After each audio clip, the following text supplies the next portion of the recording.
So today we want to talk about 10 things we wish we were told before becoming parents. So we'll break it down. Sophie will do 5, I'll do 5, and hopefully you take something from it.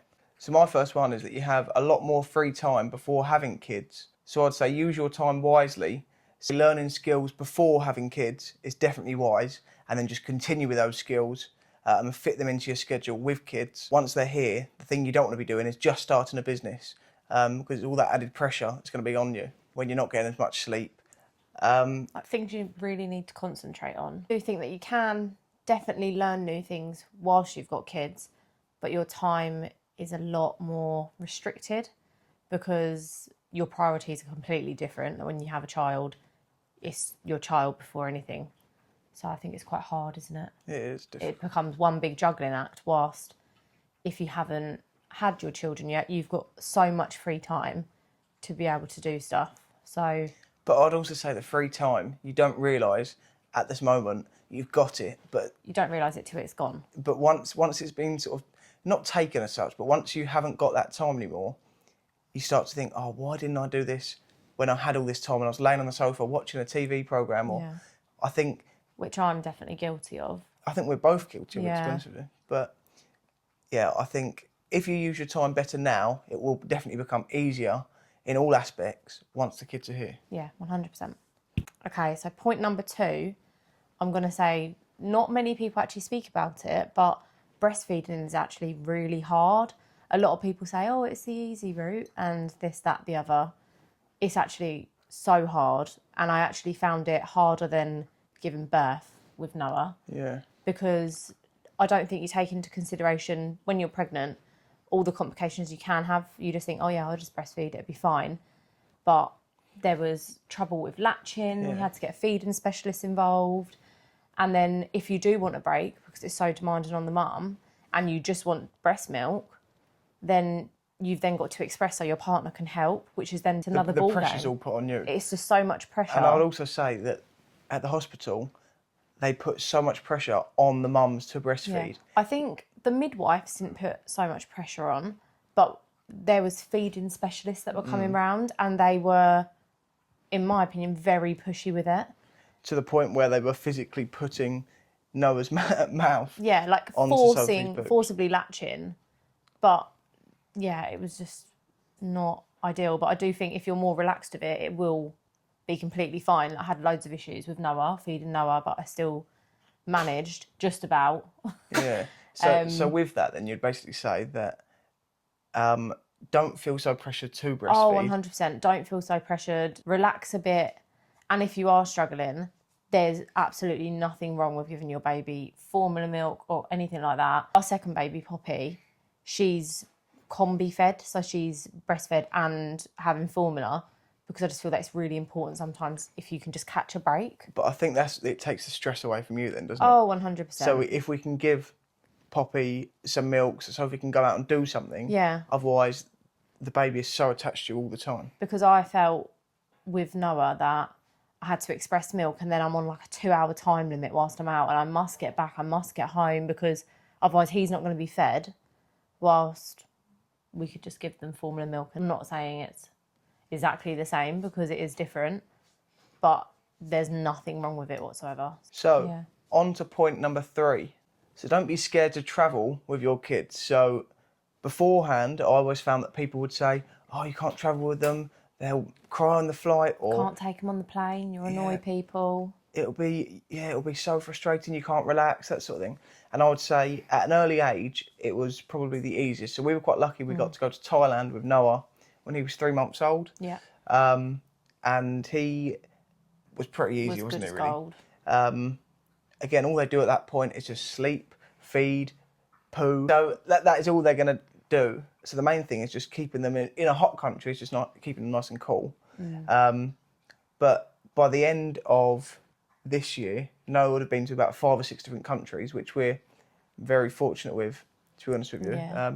Nothing plush, but just being able to get away. And I think we find it quite important for them to go to different countries, to see different cultures, and just to be surrounded by different people. So we try and book as much as we can. And obviously for us as well, it's nice to get away still. Yeah. So Poppy will be coming with us now. It is still a break as well when we go away for holiday. I know people say, oh, you won't be able to relax without, like when you go on holiday with kids, you're never going to relax again. But like, I'm not doing the cooking, I'm not doing the cleaning, we're not doing any housework together. We get to relax and just enjoy time with our children. Definitely. So I think it does get a little bit harder as the kids get older. So Noah's obviously now a toddler, Poppy being fairly newborn. So it will be quite tough balancing them. But I think Noah, we're sort of more dreading the flight rather than the holiday. Once we're out on the holiday, we know he's going to absolutely love it. And he'll have loads of fun and that sort of thing. And we'll just be tired probably. Yeah, I mean, it will be tiring, but it'll also be very enjoyable. Yeah, so it'll be good fun. Don't stress about travel. Do it because you'll love it for one. You'll make loads of memories, and I think that's the most important thing. Even at the young age, if they don't remember it, you're going to remember it. Yeah. So do the things like travelling, and if you don't enjoy travelling, do other things that you can do, like staycations and little stuff like that. yeah. And yeah. But I think it's just really do important. lots of stuff for the kids because they're going to love it, and you'll make good memories. So point number 4, I would say, is that newborns are like literal clockwork. It is, they feed, they burp, then you change their bum, they sleep. And that is all that happens the whole time. And it is literally like clockwork, isn't it? And if you've exhausted all 4 options, there's nothing else. They're just crying because babies cry. But we also didn't know that newborns, they sleep sort of 16 to 17 hours a day. So they are asleep a lot of the time. So I wish that, like, we knew, like, just sleep when they sleep during the day, because obviously we were sleep deprived. Yeah. And I think it's really important just to make sure that you are catching up on your sleep, because when you have a second baby and you have a toddler, you can't sleep when the newborn sleeps. No, but all I would say with that, even though you should try and sleep when they are sleeping, it's easier said than done. There's times you're thinking, God, this is the time I need to go and do something now, or I'm going to fit this in. And I used to always be guilty of, I need to clean the kitchen, and the washing could do with going on. But that can wait. Like, stuff like housework can just wait. You need time to recover, especially after you've just given birth. Don't put any pressure on you. Don't put the pressure on having loads of visitors round, because I don't know about you, but I like the house being clean when people come in, and I felt like I had to host, but I was still trying to recover as well. Yeah, agreed. And I think with us at first, with Noah, we sort of said to everyone, yeah, come over whenever you want, that's fine. So we were having like three or four people come over every day. Yeah. And it was pretty overwhelming. Obviously, you've got a new baby, which is overwhelming anyway. You've also got visitors coming around. Yeah. And like you say, you're hosting for them, so you're still going and making them a drink. Yeah. When actually you just want to be sat on the sofa, relaxing, having a cuddle with your new baby, that sort of thing. So don't rush people over. Do it in your own time when you're ready. Because a newborn won't really change in 2 weeks. They're still going to be tiny when people come to see them. Because I always thought that, people's going to come around and they're going to be like, he's really big. Like, he's not a tiny little baby anymore. But they will still be a tiny baby. Yeah, also will. And also, with the visitors thing, with feeding and latching as well, I think it's so important just to have your own time, because the last thing you want to do is have all your, I don't know, aunties and uncles round and you're trying to latch a baby that won't latch and you're not feeling comfortable in your own home. I'd say that was one of the things as well. And it wasn't against anybody, but there was at times when Sophie would need to try and feed Noah, more so than Poppy. Poppy's been a lot easier with the feeding. But with Noah, I think there was times when Sophie was trying to just feed, and even in our own house, she was having to go out of the room. Yeah, I felt like I had to leave the room. She wasn't being pressured to be out of the room, but she almost felt like, because she was trying to get a baby to latch. Yeah. It's such a weird feeling having to feed. Once you're used to it, it's fine. I absolutely don't care anymore. My baby's being fed, but it's just a weird feeling to get used to. And I think, I just felt like I had to leave the room, which is quite sad, really. So number 5 is about fitness. So for people like me and Sophie, we quite enjoy going to the gym. Well, I love going to the gym. And I usually like to try and train between 4 and 5 days a week. Consistently, I've done that for ages. Years. What I would say, it is going to take adjustments for fitness. If you're into the gym, if you're into keeping yourself fit and well, it is going to take a few adjustments. So things like long workouts might not be able to be so much. Yeah. You'd have to arrange things like childcare. Yeah. And I think, like, if you go to the gym, say you want to go Monday to Friday, sometimes you can only do Monday to Thursday and then you have to do a Sunday. And that's just going to, that'll just be your sort of how times it change a is. lot, don't they? Yeah. And I'd also say in terms of your sessions, they might not be the best performing sessions. Like you say, you're tired anyway. Yeah. But at the same time, you may just have to break your sessions up a bit. You Yeah. can't.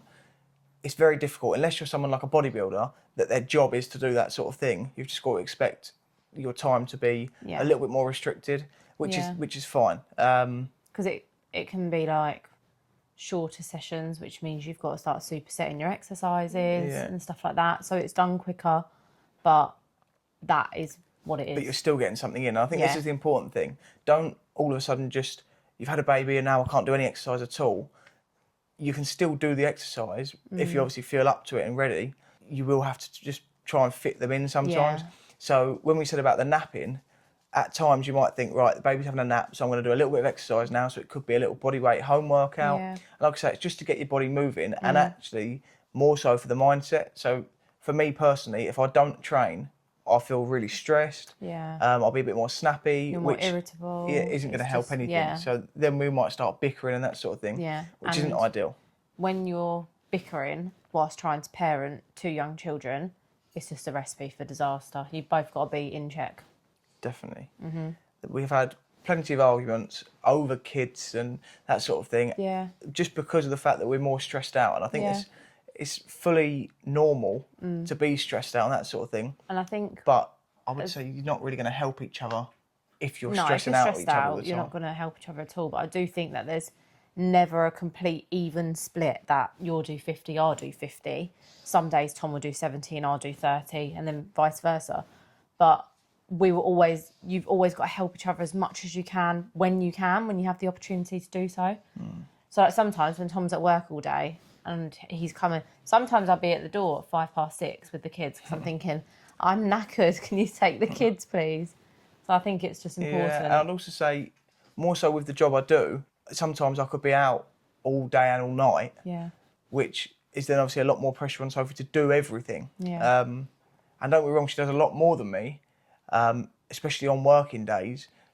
But But then your non-working days, it all balances out. So yeah, so it's tough. for example, Tom came home at 6:05. By 6:15 this evening, he was out again. He was gone again. So there's And then never came any back, guarantee. So and I back just out kind again.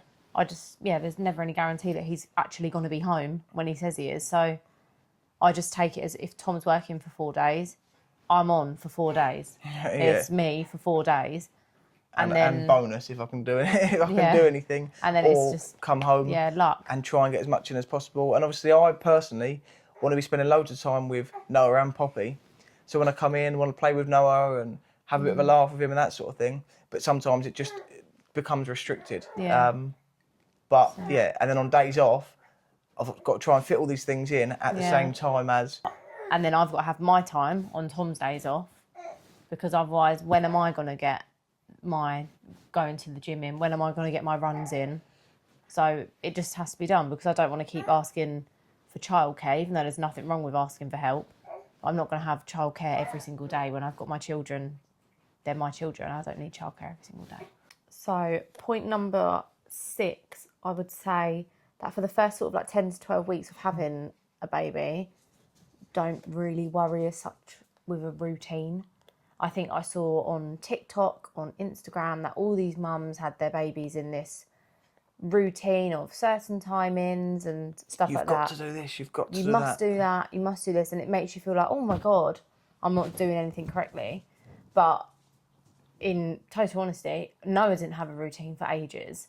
We just let him sleep when he wanted to sleep, he fed on demand, and then that was that, and we put him to bed when he felt he was tired enough. And then when he got a bit older, then we started with the routine, and he's been in that exact routine. He's still in it now, bedtime 7 p.m, and it works, obviously when he's not in a regression, works wonders. So I just think just to not stress about the routine with them, But and just again, enjoy that time. I think because- that's social media, isn't it? yeah, social media has a big influence on that. So don't, because what people need to realise that no baby is the same at all. No. Like Noah and Poppy, yes, they are our children, completely different, completely different. So what worked for Noah wouldn't work for Poppy. So it's just Yeah, exactly. yeah, just take your time with finding your routine. Oh dear. So mum to the rescue, as per usual. Yeah. Having a little feed. So the next point, number 7. 7, yeah. 7. Taking time for yourself is not selfish, it's essential to do it. So all I would say is if you feel like you want to go to a coffee shop or go out on your own for a bit, go to the gym, go and do those things on your own, it's important you do give yourself the time to do that. I think people always feel guilty for going out and doing things on their own without their kids. But at the end of the day, you still need the time for yourself. I think you can't ever judge someone that's had a kid and if you see them out on their own because you don't know what their day's been like or their night's been like. So if there's a hobby you like doing, don't feel guilty for going and doing that hobby. Better headspace you're in, the better generally you're going to be as a person, for your kids, to your partner.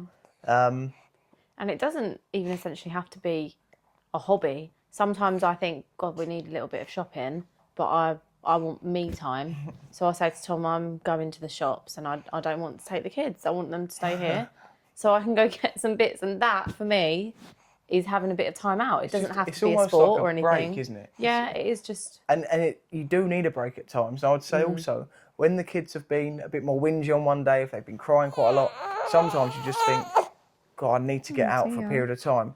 So it was recently, I was thinking, God, this has been a stressful day. The house is a mess. Everything's sort of up in the air, which is normal. But I just think, God, you can get out of that environment for a period of time and then you get a clear head again and you go back into it and you go, okay, settle back down again. So I think it's important. So make sure you prioritise yourself as well and don't feel guilty for it and don't let people tell you, oh, you should be with your kid all the time, because you do need that space alone as well. And the thing is, you are with your kid 99.9% of the time. And that's the other thing I'd say with Sophie breastfeeding is sometimes she doesn't get that time to herself. It's very limited. Because Poppy is very dependent on Sophie feeding her all the time. So I think it's important that if you are breastfeeding, you still make sure you get the time in between the feeds. Even if it is just a walk to the shops. So point number 8, I would definitely say is don't be worried to ask for help if you need it. I think a lot of people feel like people are going to judge them if they ask for help. I remember I definitely felt that people would think that I wasn't capable of looking after a child if I asked for help. But when I look back on that now, I think that is so silly to even be thinking like that. But obviously, when you're newly a mum and parents, you feel like people are going to say, oh, well, they're always asking for help. Well, in fact, it actually takes a village to raise your children. They've got such a good bond with their grandparents and stuff like that because they've been used to seeing them quite often. So never be worried to ask for help. It doesn't make you any less of a parent if you need a bit of help, because it does get difficult and sometimes you just can't manage it, and that's the reality of it. And I think that was more so with Sophie at first. She'd be like, oh, I just really need to have a bath or whatever. And I was at work and I'm like, just ask someone for help. They won't mind coming over. Yeah. But at the time she's thinking, if I ask someone for help, I'm not a good enough parent. I can't do this. I can't do that. And now I think that was one of the things going into Poppy being born, was that we were like, if we need help, we will ask people close to us to help. And they're more than happy to do that. Yeah. So yeah, I think that's the main thing. Don't be afraid to say to somebody, do you mind just coming over for a little bit of time so I can go and have a nap, or I can go and... Even if it's you just want to do your housework in peace. Sometimes I want to do the housework without Noah hanging off my legs. It's quite nice just to be able... I find it quite therapeutic just to be able to chill, or if you want to go upstairs and you want to have a bath, read a book, have a hot drink, just little things like that. So point number 9 is that your relationship still needs time. So all I would say is that the reason your children are here is because of the relationship you had in the first place. So don't restrict the time you have together. Try and plan to do things together. So if you want to go on a date day, if you want to go out for some lunch, still make sure you fit those things in. And like I say, always remember that the reason you wanted to have kids in the first place is because of the relationship that you had together. But yes, you are going to still argue. That's normally going to be from the stress or the tiredness. Yeah. But all I would say is, even if you just give yourself some time to be able to chat to each other. I mean, there's been times when we've been sat there and you're thinking, God, we haven't spoken to each other for hours because Sophie's been doing something, one of the kids, I've been doing something with Noah, and it's like, we still need to be chatting, still need to be doing things. You need to sort of know what's going on in that person's life as well, and if they're feeling a certain way. So you've got to be supporting each other all the time, really. Oh, definitely. And I think always remembering that you're a team and you're not against each other. And like just helping each other out whenever you can, really. I think that really helps. I'd say think about the things that you used to do before the kids were here, those things you enjoyed doing, try and schedule those in still. So if you want to go to the cinema, if you want to go for a walk somewhere, anything, you can just start scheduling it into your routine. And like I say, I think it's important you do that. Yeah, I also think it's very important just to remember that your names aren't just mum and dad. Like, we are still Sophie and Tom. So I think it's really important to have moments just us together, even though when we go out for dinner, all we're going to talk about is the kids. That is all we're going to speak about. I'm all right at it, going away and going, right, let's focus on something else. Sophie, as soon as we go out, she goes, oh, I wonder how Noah and Poppy are going to be. What do you reckon Noah's doing at home? Oh, what do you reckon Poppy's doing? Do you reckon they've done this? Do you reckon that? So it's Sophie more than it is me. But yeah, it's just nice to have that time alone sometimes. And just refresh a little bit. Yeah, definitely. The more refreshed you are, and the more sort of open-minded and happy you are, the better parenting you're going to have to the kids. And you've got to remember that they've come into your world, so they're going to have to fit around all the things you want to be doing. Yeah. And yeah, of course, things change. But it's very easy to lose yourself in parenthood. So for my final point, I think this mainly relates to me when I had my second child. And it was basically the fear of not being able to love another baby the way that you love your first. Because I think any parent can relate to the love that you feel for your child is just unmatched. You almost think, how am I meant to love somebody else? How could I possibly have any more room in my heart to give any more love? Which sounds really cruel when you say it like that. But as soon as your second baby is here, it's like your heart just completely doubles. I actually found it more emotional. Yeah, you were more emotional. One, only because you sort of know the happiness that a child brings to you. Yeah, so, you know what is left, like what is to come, kind of thing. But yeah, it's just not to worry about not loving them or anything like that with your second, because you do. And I find myself with Poppy, like, I love her exactly the same as Noah. Like, it's like your heart has literally doubled. But instead of with Noah, we was always like, oh, who does Noah look like? Does he look like me? Does he look like you? I'm with Poppy. I'm searching for Noah in Poppy instead. Do you find yourself doing that as well?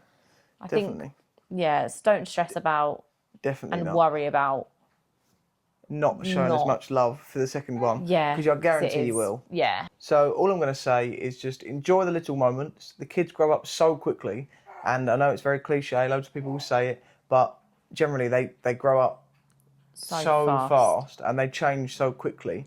Sometimes it's overnight they've changed and you think, oh my God, they now can do this. So just take those little moments in, enjoy it, and good luck with it all. Yeah. And the main thing we like to say is big love.